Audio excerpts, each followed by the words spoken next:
E salve o tricolor paulista, Rick aqui, para falar dessa vitória, mais uma vitória na era Crespo. Terceira vitória seguida, dessa vez em casa contra o Fluminense, um adversário que era para ter sido difícil, mas na minha opinião nem foi tão difícil assim.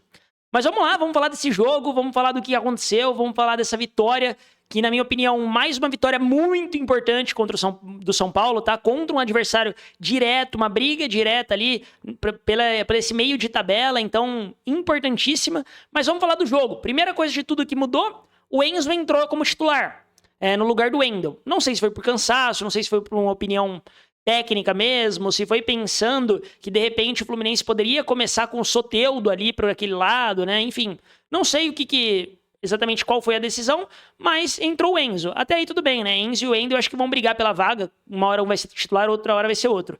Mas hoje a grande surpresa ficou pela entrada do Ferreirinha no lugar do André Silva, né?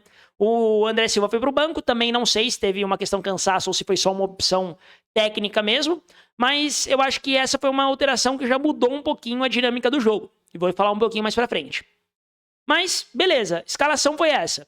Começo do jogo, eu acho que tava tendo muito erro de passe dos dois lados. Um começo de jogo meio mascado, meio campo perdendo muita bola por erro de passe, interceptando muita bola. O jogo não tava nem bonito, tava um jogo estranho. O São Paulo até tentava ficar um pouco mais com a bola, mas errava muito passe, forçava o erro também do Fluminense. O jogo ficou muito mascado ali no começo, um jogo, né, que não desenvolvia. Mas aí numa jogadaça ali pela direita, o Luciano recebe a bola ali na lateral direita, quase saindo, e o Luciano consegue cruzar pro Arboleda, que tava dentro da área ainda, porque a jogada era de escanteio. O Arboleda ainda tava dentro da área, cabeceia e abre 1-0 pra gente. Mesmo sem mostrar um excelente futebol, o São Paulo abre 1-0. O que é muito bom, né? É aquilo, resultado no momento em que você tá brigando na parte do meio ou mais pra baixo da tabela, é até mais importante do que, de fato, uma excelente atuação. Então o São Paulo foi lá e fez 1-0. E 1-0, obviamente, dá uma certa tranquilidade. Então o São Paulo acho que começou a dominar um pouquinho mais o meio, errar um pouquinho menos esse passe, mas ainda estava um jogo mais errado, assim, com bastante erro. O Fábio não tinha feito nenhuma grande defesa, o Rafael não tinha feito nenhuma grande defesa, então o jogo ainda estava um pouco mascado. E aí, numa excelente jogada, dessa vez pela esquerda, que o Marcos Antônio de novo sai ali pelo lado esquerdo, próximo a uma potencial finalização, ele decide rolar para trás, o Bobadilha chuta, e é mão, muito claro, pênalti muito bem marcado, que o Luciano foi bater. O detalhe desse pênalti é que eu não sei se o juiz julgou que a bola não ia na direção do gol, ou se ele julgou que não foi de propósito, enfim. Mas é questionável aplicar um cartão vermelho ali, tá? Se a bola tá indo na direção do gol e o jogador coloca a mão, mesmo que seja não intencional, na minha opinião, é vermelho, tá? Não existe essa mais de dupla... uma questão de dupla penalidade, né? Isso só acontece quando não é uma jogada... quando não é uma jogada que aplique violência contra o adversário ou que seja mal intencionado. E no caso ali, colocar a mão na bola pra bola não entrar, pô. Enfim, eu acho que era pra vermelho, mas o juiz acabou dando amarelo. Beleza. E aí entra um ponto que é um potencial problema do São Paulo. O São Paulo não tem um batedor de pênalti bom hoje, o melhor batedor de pênalti. Talvez o melhor do elenco seja o Lucas, e ainda assim o Lucas perdeu o pênalti importante. O Lucas não é um batedor de pênalti que bateu pênalti a carreira inteira. Acho que o São Paulo não tem esse batedor de pênalti. Então, é um grande problema. O Luciano chamou a responsa por estar em boa fase, acabou batendo e o Fábio pegou. Não bateu o pênalti bem, bateu o rasteiro, um pouquinho fraco, o Fábio pegou. O Luciano tá com muito mérito, né? O Luciano, os 5 primeiros gols aí da era Crespo, ele tinha participado de todos, né? Então, o Luciano tá com crédito... 6, na verdade, né? Porque o gol contra o Fluminense também teve assistência dele. Então, desses 6 primeiros gols da era Crespo, o Luciano participou diretamente de todos, com 3 gols e 3 assistências. Então tá com crédito, perdeu o pênalti, acontece. A gente só precisa achar esse batedor de pênalti, porque isso me preocupa. Num jogo um pouquinho mais pegado, pode ser que faça falta. E é óbvio que depois de uma perda de pênalti, o Fluminense ia tentar voltar. Mas o São Paulo freia o ímpeto e vai pro intervalo no 0-0. No 1-0, perdão. Vai no 1-0. Então ainda legal, 1-0, estamos ganhando. Só dar uma conversada, ajustar um ponto ou outro e vambora voltar pro segundo tempo. No segundo tempo, o Renato Gaúcho já volta e faz 4 alterações de uma vez no intervalo. 4. Então fica ali prestes a acabar com as substituições dele, mas ele já faz 4 de uma vez porque o Fluminense realmente estava jogando mal. E o Fluminense volta tentando jogar mais bola. Os 5, 7 primeiros minutos ali do Fluminense são bons minutos. O Fluminense tenta um pouquinho mais. Não que pressione muito, o São Paulo sofra e o goleiro faz várias defesas, nada disso. Mas o Fluminense tenta um pouquinho mais colocar o São Paulo no campo de defesa e o Fluminense tenta apertar um pouco mais. Mas nisso acaba abrindo brecha. E aí o São Paulo começa a jogar um pouco mais em transição, começa buscar um pouco mais o contra-ataque. Numa jogada de transição, o Bobadilla chuta pro gol ali, numa jogada bem construída pelo São Paulo. A bola desvia no Luciano e entra. E aí entra um ponto também de um pouco de discordância, entendo, mas discordo da interpretação do árbitro e do árbitro de vídeo. Porque a bola desvia no Luciano e, na minha concepção, desvia exatamente nessa faixa aqui, sabe? Na faixa da manga. E manga, pela recomendação, né, é para ser sugerido ombro. Manga não é mão. Então, se bateu na manga, na minha concepção do Luciano, deveria ter sido validado o gol. E o gol é anulado, São Paulo segue 1-0. Então isso, na minha concepção, prejudicou o São Paulo. Era para ter sido gol, mas logo na sequência ali, num outro contra-ataque, que o Ferreirinha vai muito bem, isso precisa ser dito, o Ferreirinha foi muito inteligente em todos os momentos. O Ferreirinha pega a bola no campo de defesa ali, ele tem meio que 1 contra 1, é 1 contra 1 contra o Thiago Silva, que tá todo mundo do Fluminense correndo atrás dele e os atletas do São Paulo estão demorando para chegar ainda. Então ele não vai pra esse 1 contra 1 seco pra dentro, tentando drible, tentando fazer gol. Ele vai até o momento onde ele ganha campo, sim, pro São Paulo, mas ele freia e volta a bola no Marcos Antônio. E aí o Marcos Antônio conduz essa bola e acaba achando um cruzamento no próprio Ferreirinha, nas costas do Thiago Silva, um cruzamento perfeito, bolaça do Marcos Antônio, assim, tudo perfeito.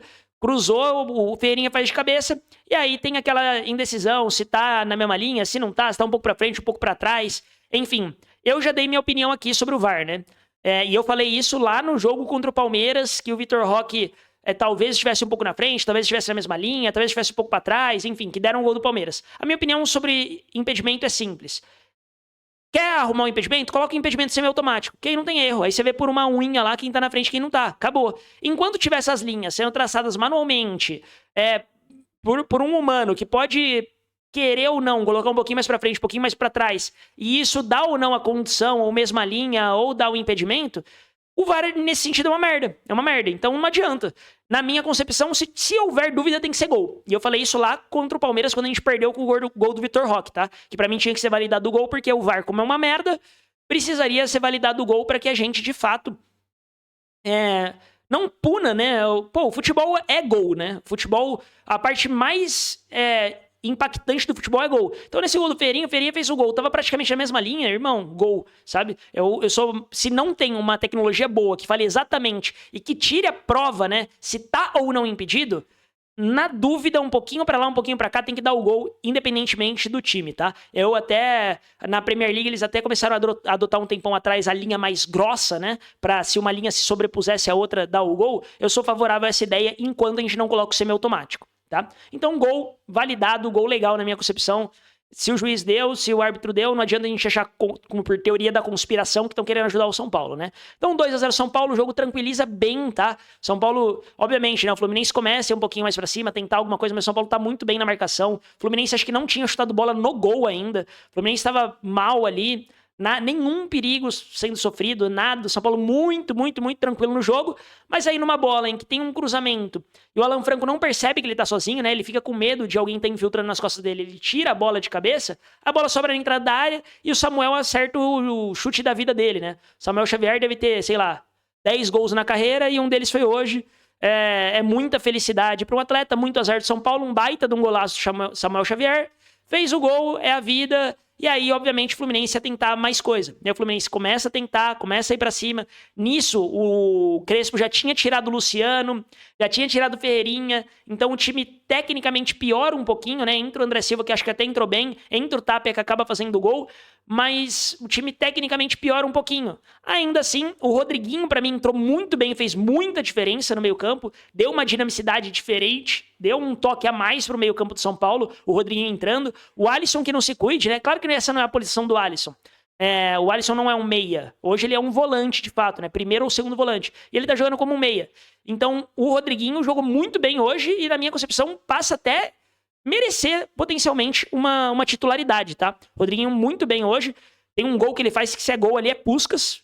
Dá o Puskás, ele dá 2 chapéus, dribla um cara e chuta de fora da área. Se ele faz o gol, o Fábio não defende ali Puskás, mas voltando ali, né, o Fluminense segue tentando criar, e quando tá aos 45 de jogo, Ferrarese, muito inteligente, rouba uma bola ali no meio campo já, ele praticamente jogando de um volante, rouba a bola no meio campo, já avança um pouquinho, o Tapia ataca a linha e ataca no momento perfeito para que não estivesse impedido também, Ferrarese enfia a bola, gol do Tapia, sai na cara do gol, ele até tem a tranquilidade de olhar pro meio da área, ver se tinha alguém junto com ele, ele rola a bola ali, faz um gol, golaço do Tapia na minha concepção.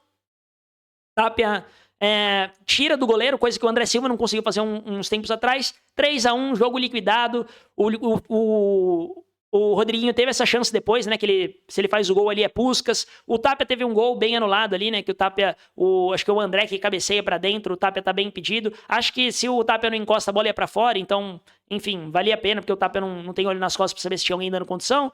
Mas é a vida, eu acho que o São Paulo hoje, assim, não jogou um excelente futebol, vistoso, maravilhoso, mas soube jogar o jogo. São Paulo no primeiro tempo foi superior, mesmo sem jogar muita bola, e no segundo tempo, com a opção do contra-ataque, o São Paulo jogou muita bola. Essa transição do São Paulo tá muito boa, tanto é que os 2 gols do São Paulo saem em transição, São Paulo teve ali a chance com o Bobadilla também, ou com o Luciano, né, depende pra quem que ia ser o dado do gol, que também foi em transição, teve vários momentos ali que o São Paulo jogou muito bem em transição, então eu acho que o São Paulo mereceu a vitória.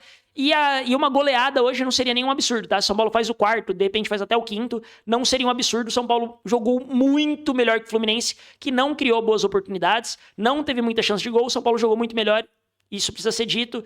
E, enfim, São Paulo passa o Fluminense na tabela, passa o Corinthians na tabela, fica no mínimo em 10º, a depender do que acontecer agora do jogo do Atlético Mineiro e no jogo do Inter. Se o Inter e o Atlético Mineiro não ganharem, o São Paulo também passa esses dois e fica ali já em 8º. Mas na pior das hipóteses também 10º na parte de cima da tabela. Acho que, enfim, excelente começo do Crespo. Perdemos ali pro Flamengo, acontece. Depois disso, 4 jogos, 3 vitórias e um empate. O empate é contra alguém que tá na parte de cima da tabela também.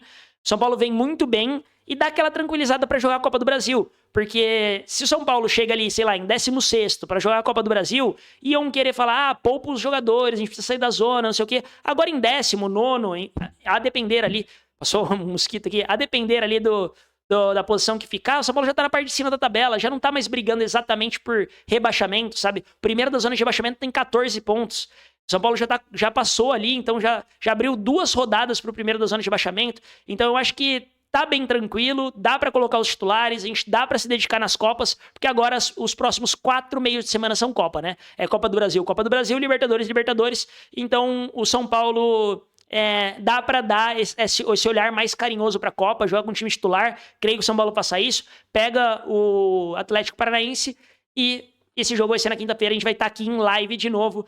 Acho que deu uma tranquilizada legal, Crespo acertou muito o time, São Paulo tem muito mérito de ter vencido o Fluminense hoje, jogou mais bola, assim como jogou também nos últimos... Eu falaria até nos últimos 3 jogos sem ser esse, tá? Porque eu acho que contra o Bragantino a gente também foi melhor, só teve um apagão ali de 15 minutos. Mas é isso, se gostou do conteúdo, não esquece de se inscrever aí no canal, de dar uma moral, deixa o joinha, recomenda pra um amigo. Tamo começando o canal aqui no YouTube, meta é bater 500 inscritos aí o mais rápido possível, então dá essa força pra nós. Tamo pensando num sorteio, tá? Se a gente bater 500 inscritos aqui, 5 mil lá no TikTok, tamo pensando no sorteio. Vamos ver o que a gente consegue sortear aí, talvez uma camisa? Vamos ver. Mas se bater 500 aqui no YouTube e 5 mil lá no TikTok, vai ter sorteio, fechou? Então dá essa moral aqui, dá essa moral lá também. Tamo junto demais e vamos São Paulo. 3 vitórias seguidas, uma quarta, vamos!